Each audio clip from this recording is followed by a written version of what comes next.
একজন দাদাকে পেয়েছি, দাদা থেকে আমরা জানবো যে এই বাড়ির ইতিহাস। দাদা, আপনার নামটা কি? আমার নাম গৌতমেশ্বর রায়।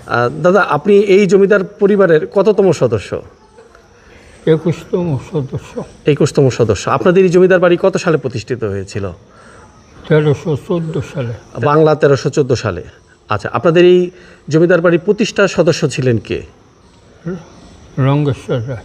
রঙ্গেশ্বর রায়। তার ছিল 5 ছেলে। আচ্ছা, এই চারটে বিল্ডিং আর ওই পিছনে একটা, ওই 5টা বিল্ডিং। তার 5 ছেলেরে 5টা বিল্ডিং করে দেয়। আচ্ছা, রঙ্গেশ্বর রায় এ ছিল মূলত ব্যবসায়ী। ব্যবসায়ী।